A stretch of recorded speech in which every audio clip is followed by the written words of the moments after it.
Добар ден на сите. Во името на мрежата за медиумска писменост и Агенцијата за аудио и аудиовизуелни медиумски услуги, сакам да ви посакам добре дојде на 6-тото поред издание на Деновите на медиумска писменост, кои започнуваат денеска на 28 октомври и ќе траат до 4 ноември. Деновите на медиумска писменост се најзначајниот национален настан за мобилизирање на граѓаните, граѓанските организации, образовните институции, медиумите и државните институции, како и за подигање на нивната свест за важноста на медиумската писменост.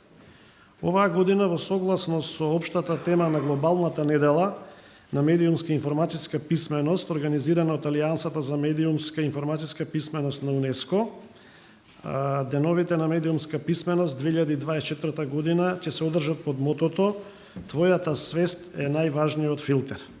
15 членки на мрежата и нивни поддржувачи ќе организираат 22 настани на различни локации на државата, а некои од нив ќе се одржат и онлайн.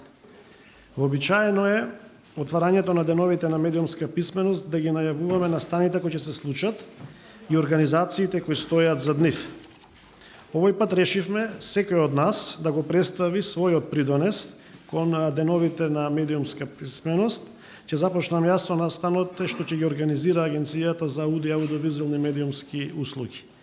На денешната конференција на тема политики на медиумска писменост во ерата на вештачка интелигенција, за време на првата сесија ќе можете да ја проследите работилницата со експертот од Сојузна Република Германија, доктор Ханес Хенке, на тема вештачката интелигенција и авторските права, која агенцијата реализира заедно со нашите германски колеги од Твининг проектот за јакнување на капацитетите на регулаторното тело за медиумски услуги и јавниот радиодифузен сервис. Освен ова, организирани се уште две работилници од страна на агенцијата на 31 октомври во просториите на агенцијата.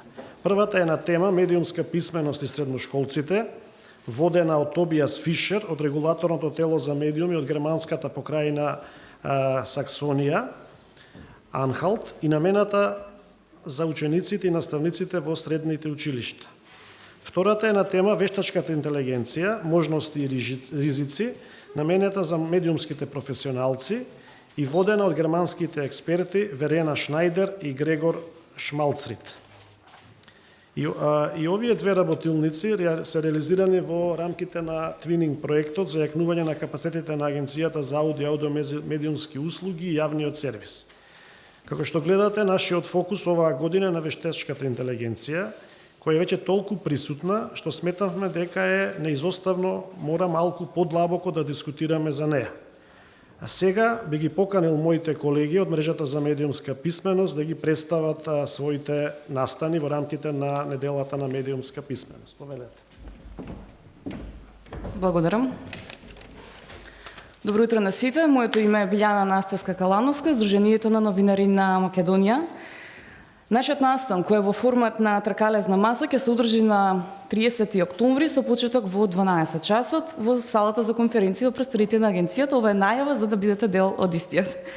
Годинава решивме настанот да биде на тема за јакнување на новинарскиот интегритет и отчетност, постизборни медиумски дејствија и значењето на академиите за обука на новинари и медиумски работници.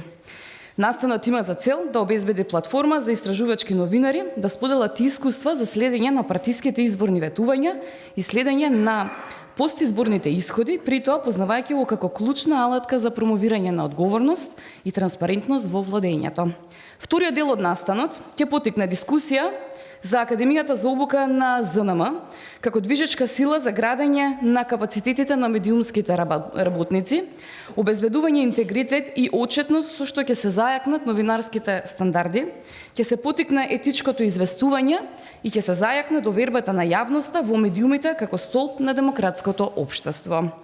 Годинава настанот го правиме во соработка со Меѓународната фондација за изборен систем ИФЕС, а како што кажав и на почетокот, ово нека биде отворена покана за оние кои што можат секако на 30 октомври да бидат во 12 часот во просториите на АВМУ. Благодарам на вниманието.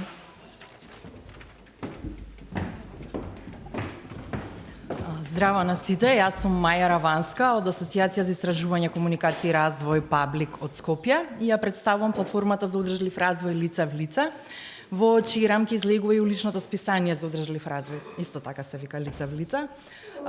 Ние на 4, односно на затворањето на деновите на медиумска писменост, на 4 ноември, организираме настан во кој што ќе вклучиме представници на локални граѓански организации од Пробиштип, Злетово и од Кратово. Идејата ни е, како што работи Лица в лице, не само да едуцираме јавноста, туку и да ја вклучиме во решенија.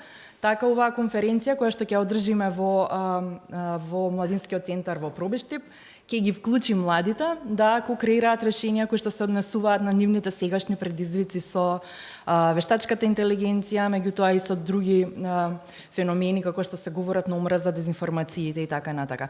Би ве поканила да дојдете во Пробиштип, не е многу далеко, така што кој сака повеќе информации може да ме побара. Фала ви.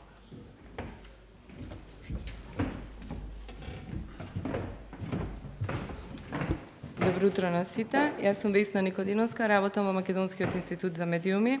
Македонскиот институт за медиуми веќе неколку години, 3 години, вложува напори да може да се вклучи медиумската писменост во формалното образование, што сметаме дека е особено важно да ги изложиме децата на концептот и на познавањето на медиумската писменост уште од најрана возраст. Од 2021 година, заедно со Министерството за образование и наука, заедно со Бирото за развој на образование, успеавме да вклучиме медиумската писменост во наставните програми од 1 до 9 одделение. Сметаме дека е особено важно, институционалната поддршка е важна во целиот овој процес, битен еден системски пристап за вклучување на медиумската писменост помеѓу различни сегменти од публиката, вклучување на различни возрастни групи. Само на овој начин може да се крее нивото на медиумска писменост помеѓу граѓаните генерално. Инаку на конференцијата, насловена како медиумската писменост во образованието, што ќе организираме на 30 октомври, ќе се обидеме да представиме што до сега сме работеле во формалното образование, особено со фокус на основното образование.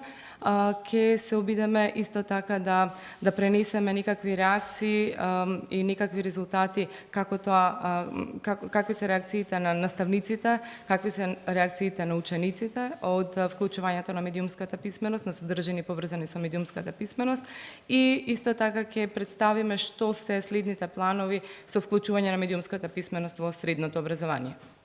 Сите овие активности ги организираме, како што спомнав ние, МИМ, заедно со ИРЕКС, во рамки на проектот на USAID за медиумска писменост, младите размислуваат. Дел од овој проект се исто така и локалните партнери, Институтот за комуникацијски студии и Младинскиот образовен форум. Иначе, како што веќе спомнав, многу ни е битна во овој процес институционалната поддршка, соработката со Министерството и со Бирото за развој на образование. Уште една активност ќе организираме во рамки на овие денови на медиумска писменост, тоа се 2 работилници, ќе се одржат на 30 октомври и на 1 ноември во Кавадарци во Струга. Темата е приватноста и безбедноста на интернет, во интернет просторот. Инаку овие работилници се дел последователна активност практично од мултимедијалната изложба Стаклена соба, која што Македонскиот институт за медиумија организираше во соработка со делегацијата на Европската унија и со Tactical Tech од Берлин. Тоа се нашите активности, повелете, следете на конференцијата во среда, ќе присуствуваат и Министерката за образование и наука и представничката од USAID, Джери Дайбл, така што мислам дека вашето присуство ќе ни биде битно да развиеме една поширока дискусија зошто е битна медиумската писменост во образованието. Фала ви. Добар ден и од мене, јас сум Ристо Савески од Младински образовен форум. Младински образовен форум веќе 25 години работи на едукација за критичко размислување и создава простор за каде што младите може слободно да се изразуваат. Поради тоа и оваа година се приклучуваме во рамки на кампањата за подигање на јавната свест за медиумската писменост.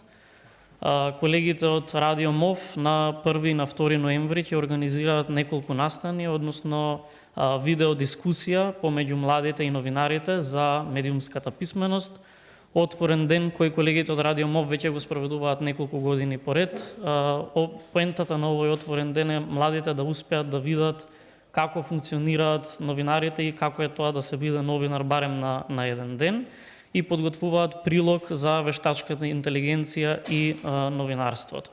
Додека пак ние како Младински образовен форум во рамки на проектот на УСАИД за медиумска писменост младите размислуваат, ќе организираме јавна дебата, односно панел дискусија која ќе се реализира утре на 29 октомври во Собранието на Република Македонија заедно со клубот на млади пратеници. Поентата на оваа панел дискусија е повеќе чинители помеѓу државни институции, фондации, развојни агенции и сите други чинители во општеството да дадат осврт за која е состојбата на медиумската писменост, колку младите се вклучени во концептот на медиумска писменост и особено што ни е најважен дел, како лицата со попреченост се вклучуваат во концептот за медиумска писменост. Сметаме дека сите овие настани придонесуваат во подигање на јавната свест за медиумска писменост. Сите нормално сте добре дојдени на утрешниот настан во Собранието. Фала ви. Добро утро и од мене. Јас сум Моника Аксентиевска од Институтот за комуникацијски студии. Институтот за комуникацијски студии изминативе 3 години преку проектот Користи факти активно работи да придонесе кон поинформирано и покритичко општество кое што ќе може да се снајде во модерното време и да одговори на предизвиците кои што ги носи, и токму затоа работиме на едукација од најмлади до најстари, како да препознаат дезинформации, како одговорно да креираат содржини.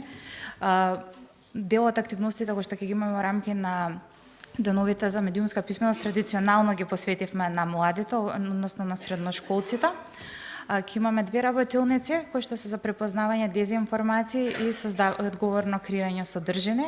Првата ќе биде веќе утре на 29 октомври во Средното училиште Гоце Делчев во Куманово, додека втората на 31 во Средното училиште Ѓорги Димитров во Скопје. За жал нашите настани не се отворени, меѓутоа што научиле оние кои што биле, ќе може да проследите на нашата платформа medium.edu.mk, каде што објавуваме содржини создадени од средношколците токму за средношколците. Ви благодарам многу. Добро утро и од мене. Јас сум Јана Стотировска од Хелсиншкиот комитет за човекови права. Огромна чест и задоволство ние да сме дел од програмата оваа година. На Хелсиншкиот комитет за човекови права централен дел од нашиот фокус и нашата работа е заштитата и промоцијата на човековите права.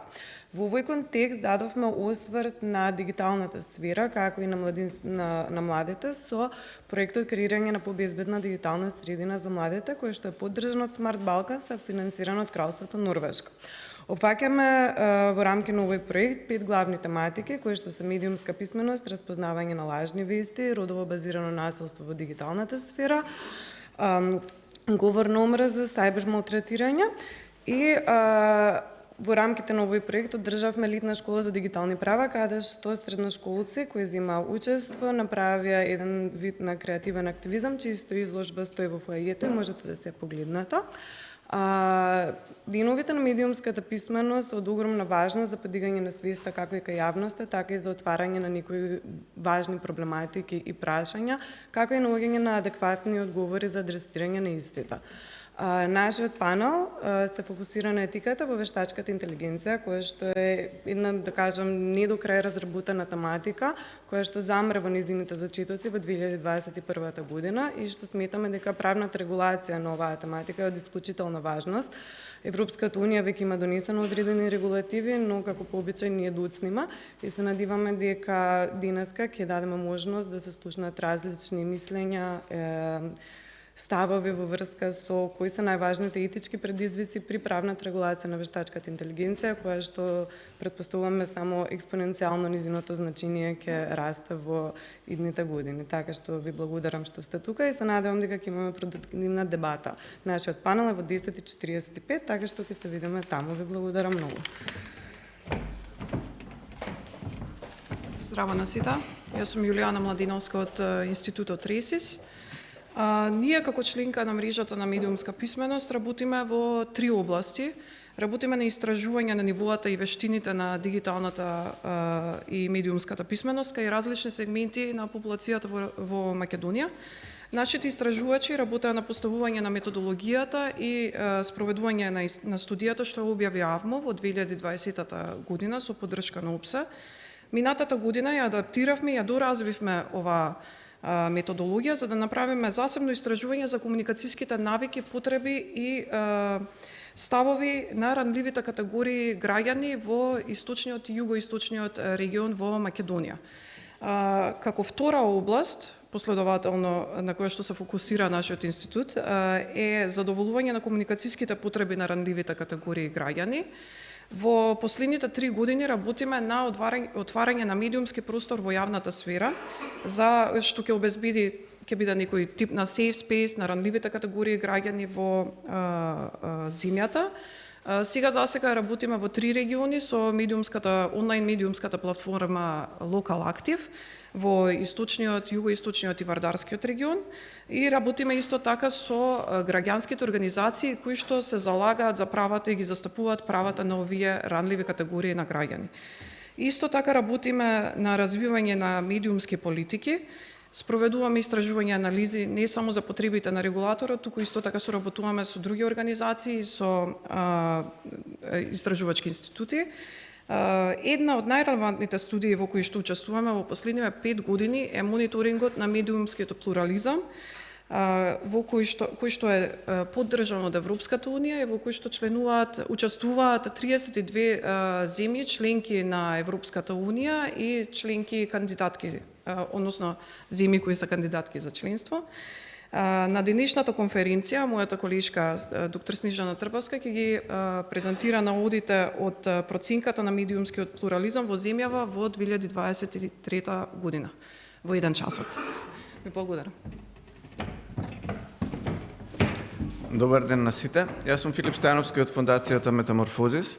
Ние сметаме манифестацијата Денови на медиумска писменост како еден од најважните настани за градење на отпорност на нашето општество кон штетните влијанија на дезинформации, но и кон унапредување на демократијата во целина, бидејќи медиумската писменост во синергија со унапредување на правата и слободите на граѓаните, пред се слободата на изразување, медиумските слободи, како и дигиталната писменост, заштитата од хибридни напади, сайбер напади и слично, дигиталната хигиена е неодминлив фактор во воведувањето на нашата земја во модерното време. Супер е што оваа година се повеќе ќе се зборува и за влијанието на вештачката интелигенција, а она што ние го планираме е да преку еден вебинар во петок да се осврнеме на ситуацијата со дезинформациите во земјата и во регионот, во соработка со партнерите кои што работат на овие теми преку нашата заедничка иницијатива, регионалниот проект Центар за против дезинформација за Западен Балкан или Western Balkans Anti-Disinformation Hub, кој што е поддржан од Кралството Холандија. Би сакал да ве поканам сите да учествувате на вебинарот, бидејќи идејата не беше да овозможиме на сите кои што не може физички да бидат на настаните, да имаат прилика и да дознаат за најновите текови, но и да дадат свој придонес, особено заради тоа што е неопходно да се работи што повеќе на развојот на политики за зголемување на отпорноста од дезинформации, при што во нашата земја би требало да продолжи процесот на градење на национална стратегија за отпорност, кој што беше прифатена минатата година како дел од програмата за владата и сега после промената на контекстот очекуваме да продолжи, бидејќи е широка иницијатива од граѓанскиот сектор и од другите сектори, така што тоа би помогнало не само практично пред се за градење на институционалната рамка, туку и е дел од нашиот процес на пристапување кон ЕУ, бидејќи освен во делот на слобода на изразување, кај што досега се спомнуваше спротивставувањето на дезинформации во рамки на европските извештаи, од оваа година борбата против штетни странски влијанија, информацијски манипулации и дезинформација е дел и од поглавието 23 за надворешна и безбедносна политика, така што сета таа синергија би требало да резултира во една многу по-отпорна наша средина кон тие штетни влијанија. Ви благодарам. Поштувани присутни, дами и господа, јас сум Леонора Каличи, председателка на Советот за етика во медиумите. Тендеруара Зонја Дезотрин, тендеруар колег, унјам Леонора Каличи, кројетаре кошилитетик пар медија на Македонија. Чест ми е да ви се обратам на отварањето на неделата на медиумска писменост, недела посветена на развивање на критичните вештини за медиумска писменост во нашето општество. Оваа иницијатива не е само разбирање на одговорно и етички во медиумите, но е да разликува факти од измислици и да гради медиумски пейсаж заснова на вистината и нашиот интегритет. Како дел од настаните на неделата на медиумска писменост, како и секоја година ќе биде и отворената сесија на Комисијата за жалби при Советот за етика во медиумите, и оваа сесија не е само демонстрација на транспарентност и одговорност на нашите медиуми, туку и моќен инструмент за медиумска едукација. Со отварање на вратите за јавноста, граѓаните и студентите лично ќе имат прилика да ги сведочат етичките принципи што ги водат нашите медиуми, строгите стандарди што се почитуваат и темелниот процес за оценување и разгледување на жалбите. Оваа отворена сесија го прикажува нашиот цврст ангажман да обезбедиме објективност и точност, потсетувајќи дека етичкото известување не е избор. Тоа е обврска, заеднички напор на новинарите, институциите и јавноста. Сакаме да испраќаме силна порака дека одговорноста не значи замолчување, туку градење доверба. Доверба што е основана на здраво и информирано општество. Вклучувајќи јавноста во овој процес, ги зајакнуваме темелите на медиумска писменост, овозможувајќи на поединците критички да анализираат содржини и да ги разберат високите стандарди што мора да ги почитуваме во еден демократски медиумски пейзаж. Додека ја започнуваме оваа недела на учење, размислување и диалог, да работиме заедно за да создадеме медиумско окружување што им служи на граѓаните со честност и почит. Ова не е само наша обврска, тоа е наша одговорност. Ви благодарам.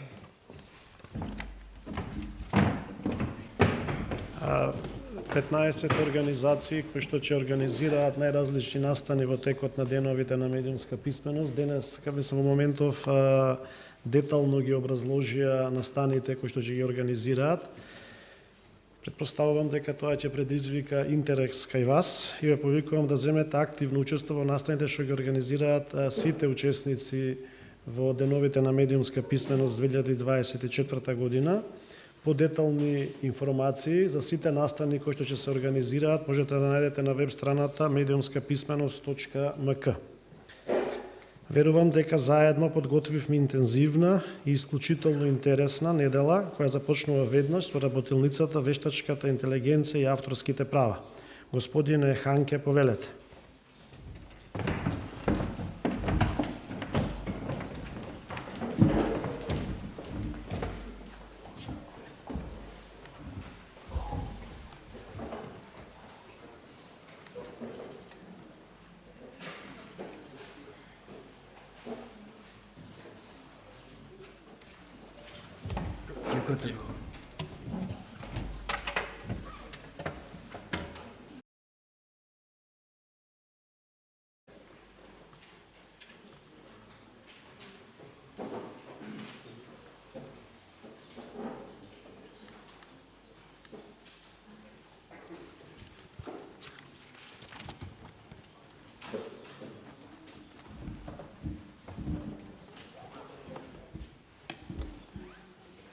Yeah, hello, good morning everybody.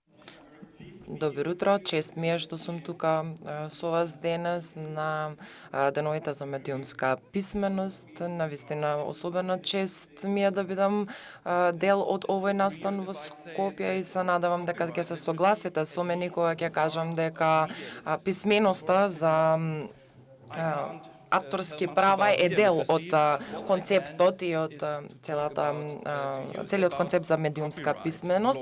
И денеска ќе ви зборувам за законите, односно законодавството поврзано со авторските права. Јас сум истражувач и професор од Мартин Лутенберг универзитетот и најмногу се занимавам и работам во полето за авторски права, што е навистина контроверзна тема во последните години и од која произлегуваат многу правни прашања за одговорност и за самостојни машини во врска со медицината, но би сакал да се фокусирам на генеративна вештачка интелигенција, што може да произведе текстови, фотографии, видео, аудио записи,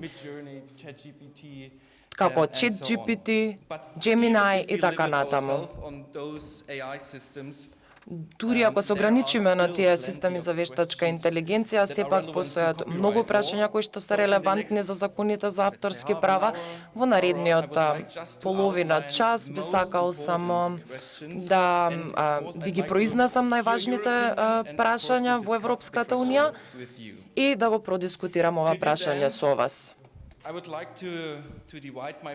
Затоа би сакал да поделам својата презентација во два дела, односно на процесот на употреба на генеративна вештачка интелигенција и дека може да се направи дистинкција помеѓу двете први фази, односно тоа е тренирањето или обуката на овие системи, каде што мислам дека настануваат главните проблеми. И втората фаза се однесува на употреба на резултатите, односно исходите на генерираната материја и дали треба да биде заштитена со авторски права. Покомплицирани прашања што се јавуваат ќе се најдат во првата фаза, затоа ќе започнеме со неа. Во меѓувреме, ова прашање беше поставено во дневните вести, можеби во вашите вестници може да погледнете стати, како овој наслов од New York Times, каде што Microsoft повикува преосмислување на законите за авторски права за вештачка интелигенција и бара јасно разграничување или регулирање или поконкретно регулирање на авторските права поврзани со вештачката интелигенција и гледате дека во моментов не е баш јасна состојбата во која што се наоѓаме, не е јасно во Германија и во рамките на неа, но ако разгледате во Кина, во САД, на секаде се води истата дискусија за прашања поврзани со авторски права. Она што може да се заклучи дека важи на глобално ниво, дека расте бројот на предмети што се водат на суд, што значи дека се зголемува проблемот со авторските права за вештачката интелигенција. Значи, ова е целта на мојата презентација. За жал, не можам да ви дадам точни одговори кои што ќе бидат точни, односно 100%.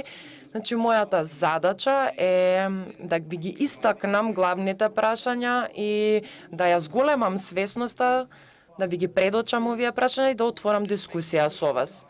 Прво, ајде да разјасниме зошто ова прашање, односно авторските права и вештачката интелигенција се важни, не само што ми е интересно од правна гледна точка, туку има голема економска и културна вредност зад ова прашање. Причината ова е примарно економската вредност на содржините генерирани од ВИ, некогаш може да се заработат пари. Еве гледате портрет на Едвард од Белами, кој што е продадено во Њу Јорк за повеќе од $432,000. Вчера вечер прочитав статија дека има уште една позната аукција во Лондон, во Сатербис, во четврток, во рамките на која што сакаат да продаваат портрет на Алан Туринг, може би сте слушнале, значи тоа е гуруто, најпознатиот гуру за вештачка интелигенција и создале вештачка интелигенција и сметаат дека може да продадат повеќе од $100,000 фунти. Значи некогаш во економската сфера може да се направат многу пари од оваа содржина генерирана од вештачката интелигенција. Она што ќе се случи во иднина дека оваа содржина ќе замени човекови дела и човекови содржини, и тоа е главниот проблем, и ова е економски важно, бидејќи овие содржини генерирани од ВИ се значително поевтини од оние создадени од човекот. И многу креатори на содржини се плачат да го изгубат работното место или да бидат заменети од вештачката интелигенција.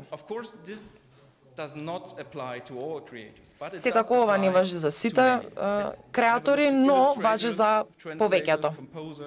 За преведувачите, композиторите и така натаму. Сите од нив се плашат дека едноставно ќе бидат заменети од содржина генерирана од машини во иднината, и ова е навистина важно прашање, бидејќи системите од ВИ се главно засновани од содржините кои што биле создадени од авторите, односно од луѓе, значи до одредена мера може да се каже дека креаторите си го ископале својот собствен гроб создавајќи нови содржини, бидејќи тие содржини се употребувани за да се обучат овие ВИ системи. Накратко само да погледнеме како генеративните системи на ВИ, мислам дека повеќето од вас имате основна замисла како функционира овој тренинг или ова обука на овие системи. Значи, ова се некои основи на обучувањето на ВИ системите, значи има на различни начини за тренинг. Сите од овие системи се засновани на фактот дека мора да имаат податоци за тренинг или за обучување, значи може да се искористат на различен начин, но ако сакате да создадете вештачка интелигенција што ќе генерира видеозаписи или фотографии, прво мора да му дадете на тој систем, значи текст, видео, записи и фотографии. Ако дадете лоши содржини, но ако ќе добиете и лоши исходи, и истото важи во обратна насока. Значи, ако му дадете на овој систем високо квалитетни податоци, кои што се заштитени со авторски права, нема да имаат сличен исход. Она што го прават системите на ВИ е тоа дека го препознаваат шеми и почнуваат да ги приспособуваат овие шеми на податоци. И тоа се отсликува во исходот, значи исходот зависи во најголема мера од начинот на кој што е обучуван или трениран овој систем, без разлика на тоа дали зборуваме за текстови, за видеозаписи, за фотографии и така натаму. Значи, ајде да го погледнеме портретот на Едмонд де Белами, што беше продаден во Кристис пред неколку години. Овој систем на ВИ беше обучен на база на податоци од околу 15.000 портрети од 14-тиот до 20-тиот век, значи тие податоци се користени за обучување и има и податоци кои што стојат за системот, кои што се заштитени со авторски права. Па главното прашање што произлегува сега е дали авторите и другите автори кои што имаат права на авторски права може да им се може да забранат нивните дела да бидат вклучени во обуката на овие системи или пак да добиваат надоместок за тоа. Значи, ова е главното прашање и не е лесно да се одговори на тоа, бидејќи она што се случува со системите за вештачка интелигенција е слично на тоа што го прават и всушност луѓето, значи кога гледаат филмови или слушаат музика во основа овие системи на ВИ функционираат на ист начин, ги користат тие податоци, но законите за авторски права не ги опфаќаат не опфаќаат контрола на авторот врз своите авторски права. Прашањето е дали авторите треба да можат да ги заштитат или контролираат делата над кои што имаат авторски права, конкретно во употребата или кои што треба да бидат употребени за обука на овие системи. Значи, на ВИ системот му е потребна репродукција или умножување на податоците кои што се искористени за неговата обука. Значи, треба да ги прекопира податоците за да бидат достапни за обуката. Значи, имаме еден процес на умножување или репродукција, што е различно од процесот во кој што се вклучени луѓето кои што создаваат дела. Друг аргумент е дека за разлика од луѓето, вештачката интелигенција може да анализира дури и да запомни шеми низ милиони дела во краток временски период. И тука е таа разлика што мора да ја земеме предвид, дека луѓето не можат да земат предвид милиони дела во краток временски период.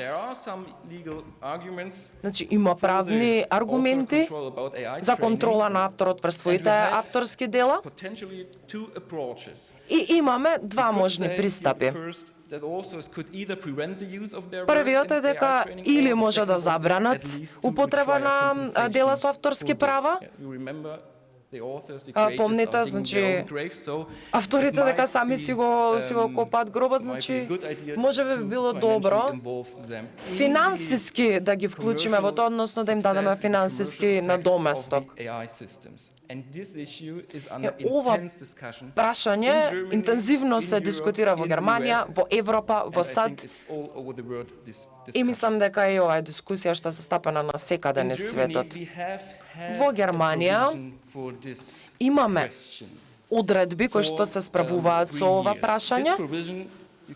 Ова одредба е од законот 44 од Одредбата 44б од Законот за авторски права на Германија и се однесува на одобрување од авторот за користење на содржина заштитена со авторски права. Значи, ова може да биде искористено. Имаме и пасус 3, ограничувања, што значи дека во изворниот код може да се искористи, односно да му се плати на авторот за тој код, за употреба на тој код во обуката на вештачката интелигенција. И прашањето е дали обуката на овие системи се врши само преку текстови и податоци, значи ова е дискусија за ова прашање што е тековно во Европа. Законот вели дека автоматската анализа на поединечните или неколку дигитални дела за целата за собирање информации, особено кои што се однесување на корелација и на наоѓање шеми. Звучи окей, повеќето се согласуваат со ова дека да, обуката на вештачката интелигенција е вид на наоѓање податоци и употреба на податоци, секако креативната индустрија, например музичарите и новинарите, многу се противат на оваа интерпретација или на ова толкување. И целосно го разбирам тоа дека сакаат надоместок за својата работа. Имаат и добар аргумент кој што вели дека нашиот закон во Германија е заснован на Европскиот закон за заштита на авторските права и е во голема мера усогласен со тој закон. Значи и нашата одредба се заснова на член 4 од директивата за авторски права во дигиталниот единствен пазар, што воведува ограничување на заштитата на авторските права и ова ограничување беше усвоено во 2019 година и креативната индустрија во моментот велат дека во 2019 година не можело да се предвидат можностите на вештачката интелигенција, значи оваа одредба не може да важи за обуката на системи за вештачка интелигенција денес. Значи ова е само дискусија, сакам да ви го посочам проблемот и да ви го посочам ова прашање, значи имаме потенцијал за понатамошна дискусија и ви стојам на располагање доколку сакате да го оствариме тоа, но најпосле јасноста за тоа дали обуката на овие системи за вештачка интелигенција ќе биде воведена, ќе бидат воведени измени во одредбата и ќе мора еден ден да се одлучи дали ќе се воведе ова обука во оваа одредба или не, додека не дојде таква пресуда. Индустријата за вештачка интелигенција има една нејасност во врска со авторските права и употребата на такви дела за обука на вештачката интелигенција. Сега да преминеме на полоши вести, има уште еден клучен проблем. Дури ако ECJ, односно ЕСУП, дозволи дека ЕСЧП треба да го разгледа проблемот со ограничувањето на заштитата на авторските права, фактот дека македонскиот закон важи само во Македонија, Европскиот закон само во рамките на Европската унија, но она што се случува со обуката на овие системи е тоа дека најчесто се одвива надвор од границите на Македонија и Европската унија, наместо тоа се одвива во САД и во Кина, тоа значи дека законот за заштита за авторски права мора да биде изменет, што секако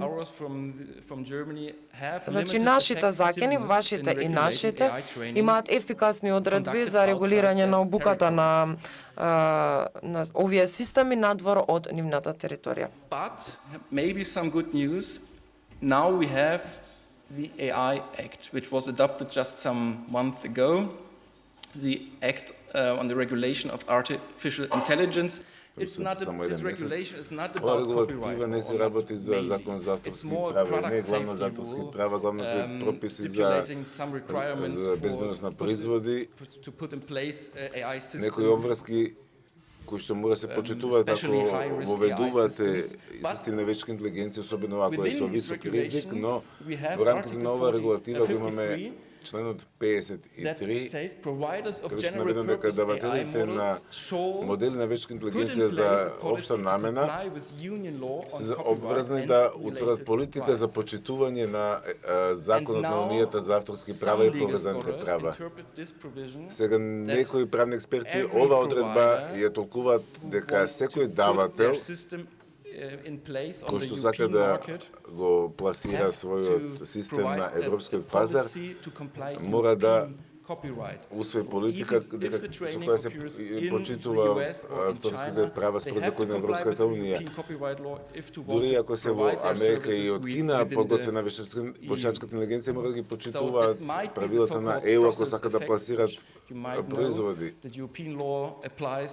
Тоа значи на европското право се применува во други земји кои што не се во Европската унија, но имаме актуелна дискусија дали законот треба да се толкува на тој начин.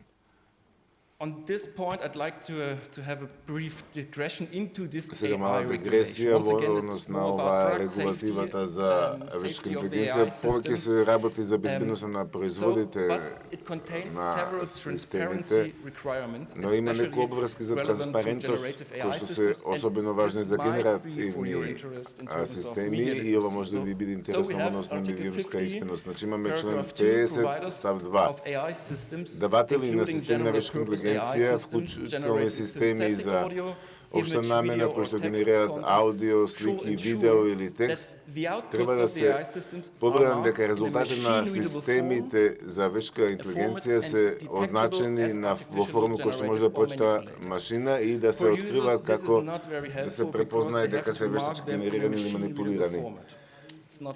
Ова одредба дека треба се форматот да биде читлив за машина, тоа на корисниците не е многу важен, значи многу, но во став 4 имаме они кои пласираат тај системи кои што генерираат или манипулираат со слики или представуваат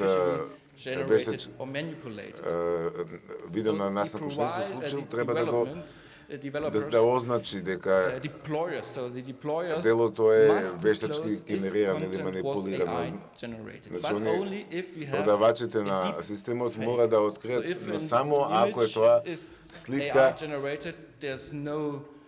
ако сликата е само генерирана од вештачка интелигенција, не постои никаква одредба, можете да ја пласирате на пазарот.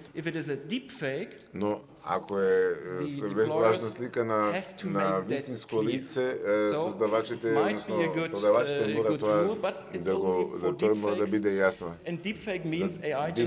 Deepfake, значи слика, аудио или видео содржина генерирана или манипулирана со вештачка интелигенција кој што представува постојни луѓе, предмети, места, субјекти или настани, а луѓето би помислиле, лажно би помислиле дека е вистински. Прилично општа дефиниција, но ова се однесува само на deepfake. Да се вратиме на закон за авторски права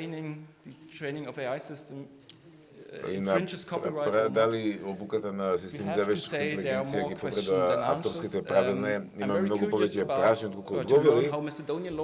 Ме интересира како македонскиот закон го уредува ова прашање. Предпоставам дека во Македонија ги имат исти проблеми во законот за авторските права. Истиот проблем го имаме секаде во светот. Би било убаво да можеме да најдеме вистинскиот одговор. Во вашиот закон, мислам дека ова е глобален проблем и за сега не е сигурно дали луѓето што создаваат дела ќе добијат надоме за употреба на нивните дела за обука на вештачката интелигенција, но секако имаат постојат некои даватели на вештачка интелигенција кои што веќе имаат откупени авторски права од релевантни носители. Зошто? Затоа што сака да бидат на правно цврстна основа и сакат пристап до високо квалитетни податоци. Мора да побарате пред се дозвола на односител на правата. Да видиме што ќе се случува во иднина. Преминуваме на втората фаза, резултатот, исходот или заштита на авторски права на резултатите на производите на вештачката интелигенција.